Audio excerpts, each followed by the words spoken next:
The legend is back. Warner Music Group is proud to announce the return of legendary jazz guitarist vocalist George Benson to the Rhino Records roster. In a career spanning more than 6 decades, Benson is a giant in the worlds of both jazz and contemporary music. In honor of this momentous occasion, Rhino is celebrating all things George Benson. And here to celebrate with us is the man himself. Welcome, George Benson. Hi, I'm George Benson, and you're watching the Rhino Report. And I'm Scott T. Sterling. 'Cause that's music in the air and lots of loving everywhere, so give me the night. With Benson back in the fold, Rhino is excited to release his long-lost orchestral album, his first since returning to Warner Music Group. The album is called Dreams Do Come True, when George Benson meets Robert Faron. How did the collaboration with the Robert Faron Orchestra come about?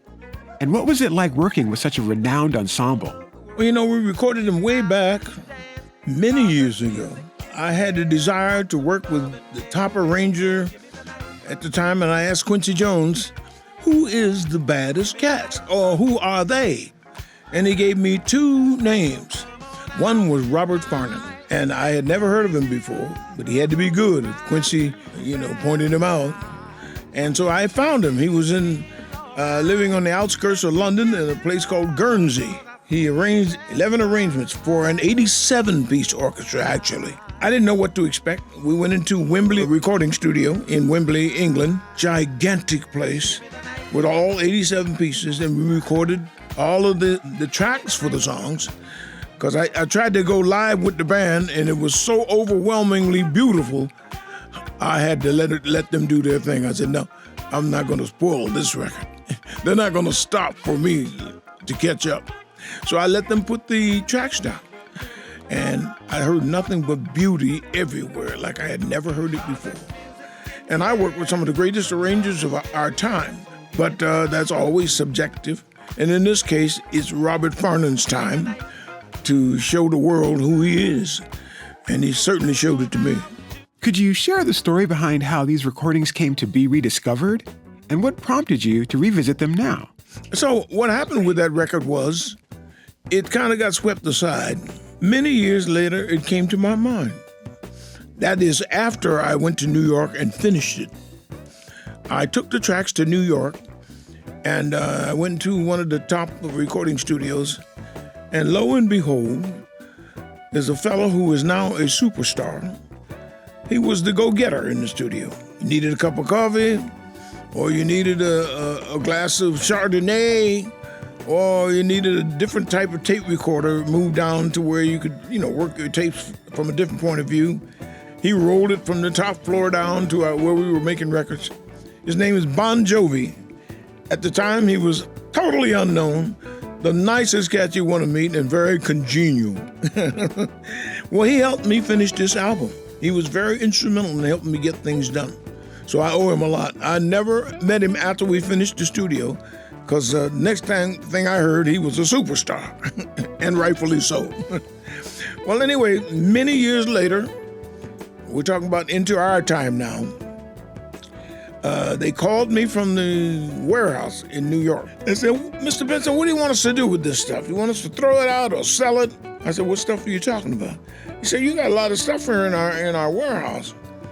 I said, oh, I don't know anything about that. He said, well, you're paying $10,000 a month to store it here. I said, what? No wonder I'm so poor. And I said, read me some of the titles on the stuff in there. And he said, one of them says, Robert Faron. I said, what? Man, don't throw nothing out. Put it on a trailer truck and send it out here to my house. And that they did.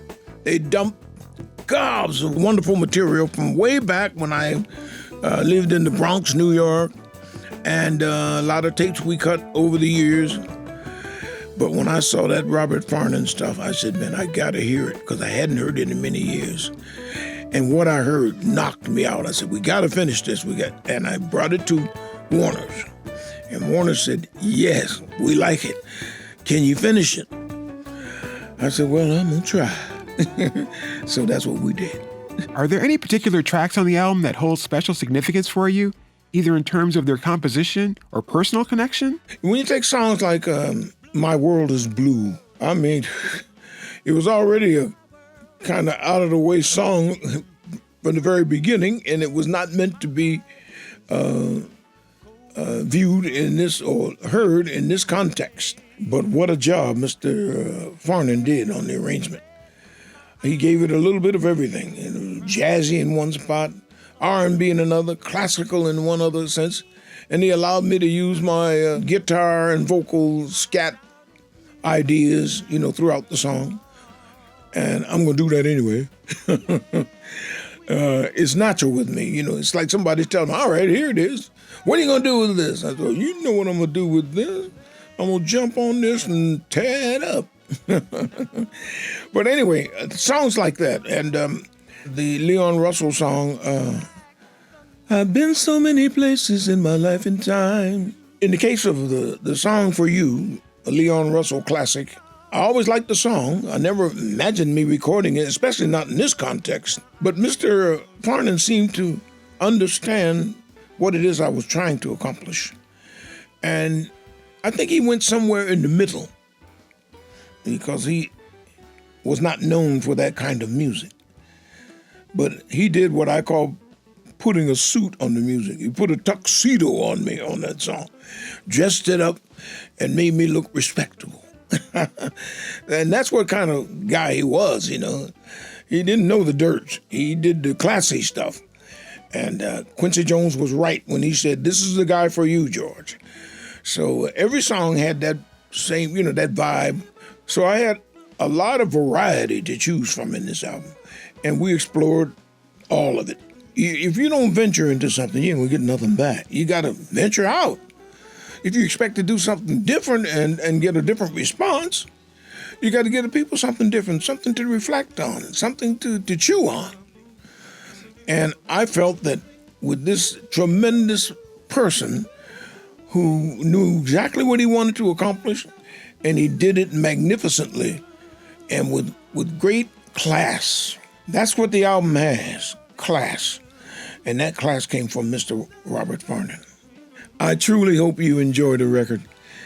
We had a great time putting it together. And as a matter of fact, I believe that you're going to love the record as much as I do now. And I'm happy that I ventured into it, happy that I found the material, and I present it to you. Dreams do come true. Thank you, George Benson, for taking the time to speak with us about your incredible career and fantastic new album, Dreams Do Come True, When George Benson Meets Robert Faron, set for release on June 14 at rhino.com. What's your favorite album from George Benson's vast discography? Let us know in the comments below. Don't forget to like and subscribe to the Rhino channel for more Rhino Report every Friday.